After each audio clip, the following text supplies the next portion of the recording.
Attorney General Barr, reports suggest that Special Counsel Mueller's report is anywhere between 300 and 400 pages long.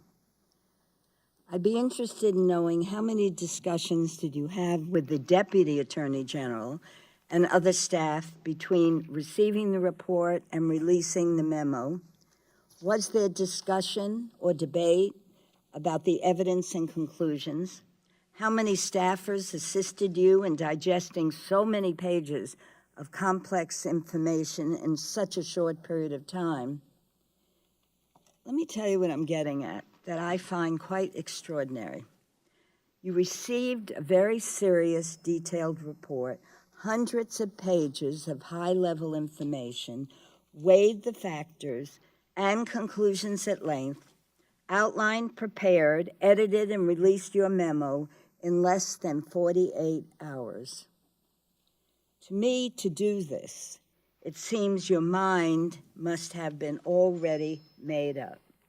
How did you do it?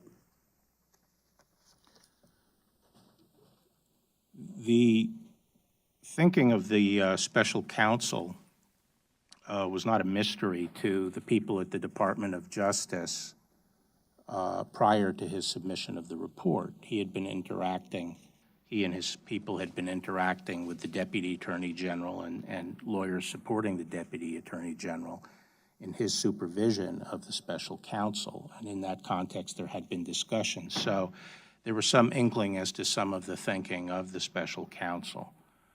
Furthermore, on March 5th, I believe, the deputy and I met with Special Counsel Mueller and his team and had a preliminary discussion about the report. So we had an inkling as to what was coming our direction.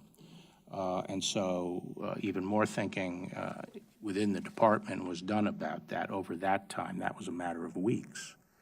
And then when the report came, and it came approximately midday on Friday, the Deputy Attorney General and I and our staffs worked closely for the balance of that day, Saturday and Sunday. I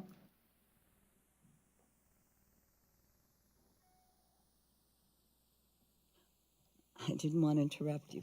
That's Did the White House see the report before you released your summarizing letter? Has the White House seen it since then? Have they been briefed on the contents beyond what was in your summarizing letter to the Judiciary Committee? I've said what I'm going to say about the report today. I've issued 3 letters about it, and I was willing to discuss the historic information of how the report came to me and my decision on Sunday.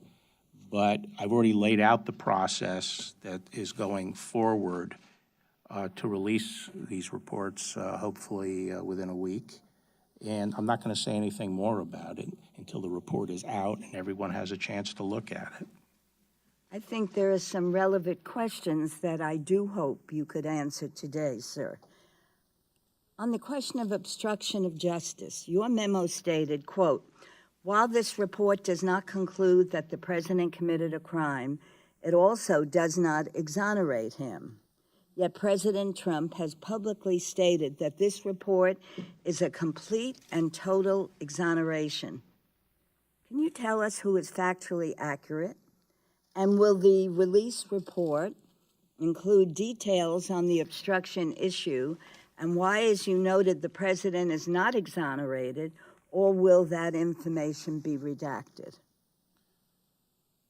I've already explained the information that's going to be redacted from the report, the 4 categories. That is what's going to govern the redactions. And in fact, the special counsel and his staff are helping us select the information in the report that falls into those 4 categories. But again, the report, I'll be in a position, as I said, within a week to release the report. People can then read the report. I've already promised the judiciary committees that I would appear as soon as they're able to schedule a hearing after the report is released. So I'm not going to discuss it any further until after the report is out. Could you just explain for us, I understand that you are going to appear before the Judiciary Committee, but in that short period of time, it is very puzzling to me that the 400 pages could have been reviewed, and the president states that this report is a complete and total exoneration. Who's factually accurate?